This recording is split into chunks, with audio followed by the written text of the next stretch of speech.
The first modern humans that roamed the earth were nomadic hunters and gatherers that moved from place to place where food could be easily found and animals could be hunted. But all that changed about 10,000 years ago when humans learned how to farm and domesticate animals. This allowed people to move and settle in one place together. These places became cities, one of the greatest human achievements that completely changed our world.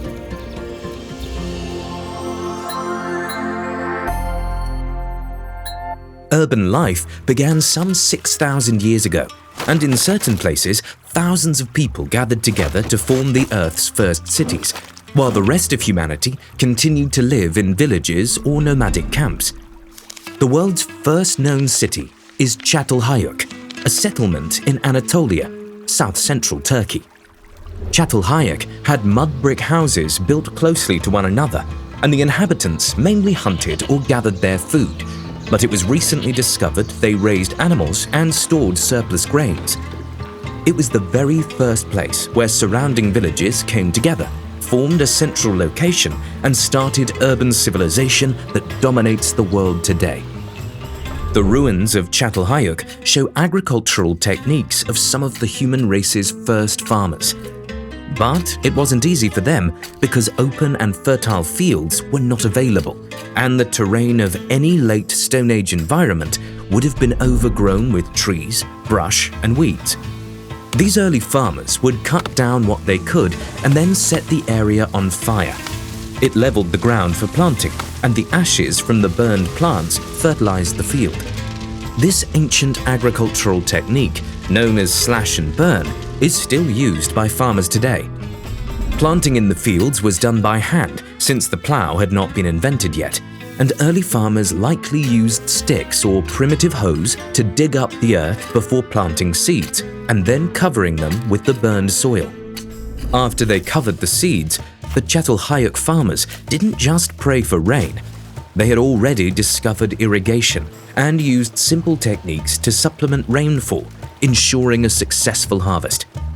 When it came time to harvest, these ancient farmers used sickles that were made from obsidian, which is a naturally occurring volcanic gas formed as an extrusive igneous rock. It was plentiful in the regions of Çatalhöyük, and toolmakers could flake the obsidian and achieve sharpness that was superior to steel. Çatalhöyük had no streets or footpaths. In fact, the houses were built right up against each other, and the people who lived in them would travel over the town's rooftops and enter the homes through a hole in the roof and climb down a ladder. This city was the most advanced at the time. But another group of people would appear in the 4th millennium BC and would take the development of cities to a whole new level. The Sumerians were people who dominated a place called Mesopotamia, a Greek word meaning between rivers. It's an historical region of Western Asia that lies within the Tigris-Euphrates river system. They built one of the greatest cities in the world and a civilization that flourished between 4100 to 1750 BC. Uruk, the ancient city of Sumer, was settled in ancient Mesopotamia between 4500 and 3100 BC. Uruk's rise to prominence happened around 3800 BC. By 3200 BC, it was one of the largest cities in the world, with a population of over 40,000 people. It was a powerhouse of technology, architecture, culture, and became the main force of urbanization and state formation. The Sumerians were responsible for many important innovations during this time, including inventing timekeeping by dividing 12-hour periods into day and night. They could mass-produce bricks building homes and built the first known schools where they invented and practiced mathematics and a system of writing called cuneiform, a collection of simple pictographs written on clay tablets, which they used to date the activities of the community, mostly records of what they bought and sold.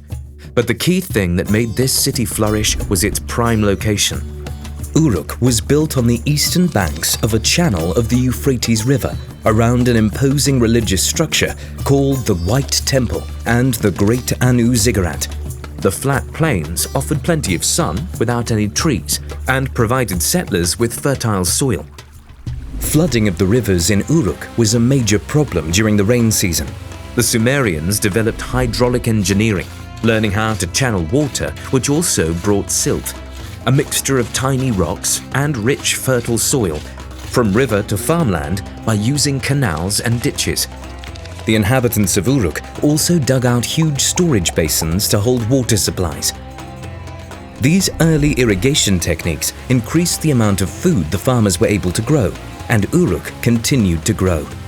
Villages were established and soon grew into towns. Along with the development of city building and agriculture, societies began to become more complex. New technology was invented, such as the plough, potter's wheel, loom, and metallurgy. Settlers would buy, sell, or trade goods from another town. Traveling between town to town was difficult in the beginning, and there was a need to have paths that were easy to travel on. But during heavy rain, these roads would become hard to travel on, and wagons would get stuck in the mud.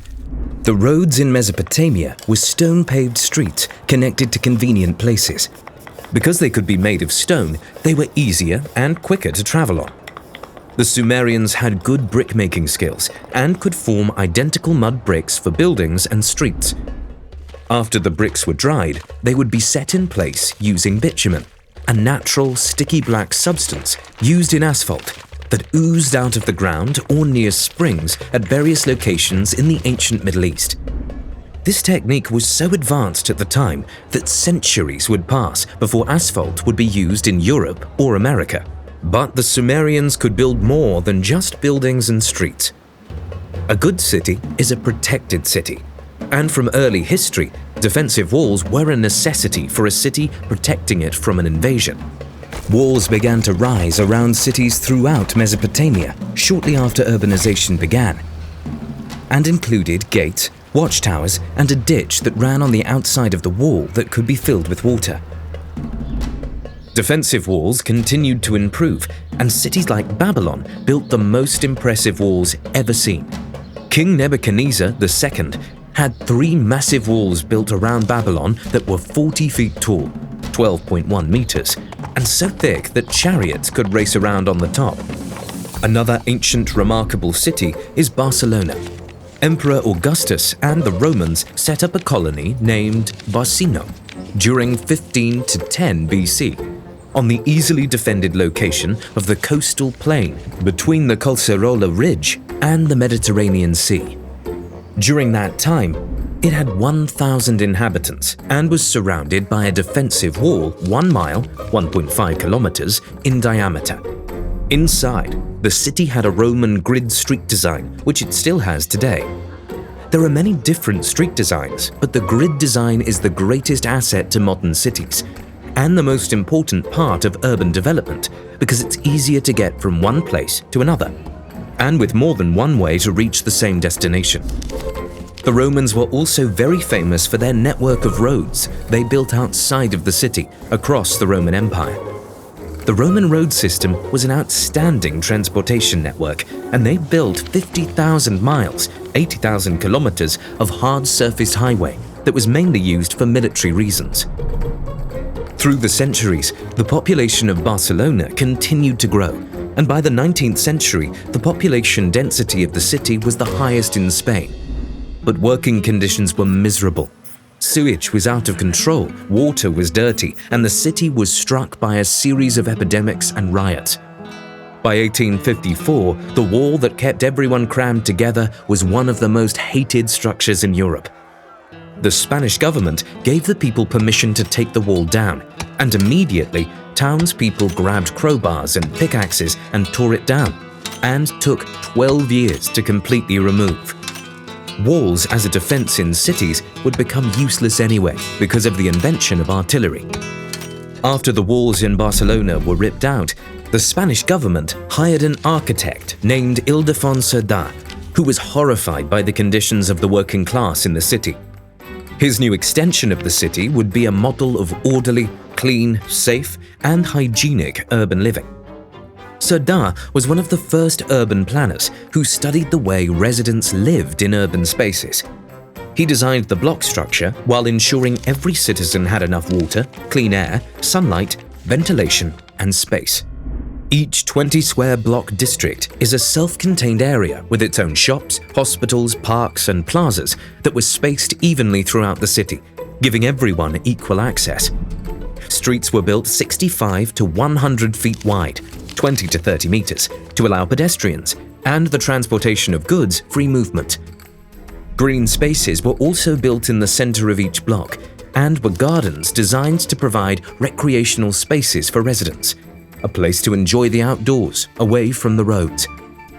The Roman grid street design was very efficient in ancient times, but it has caused problems in modern-day Barcelona with the large amount of cars creating air pollution.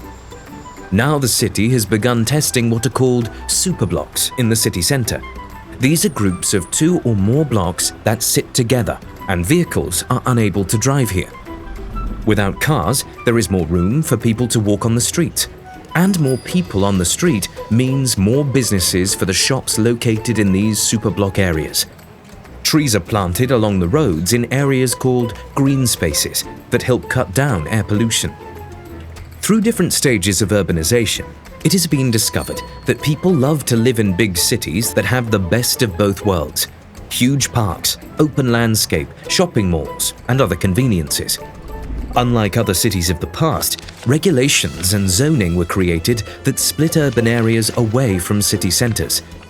The government of each city divides the land into areas called zones.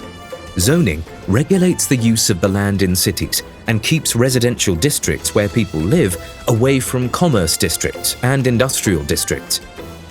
So what does the future hold for new cities on Earth? And what will we see?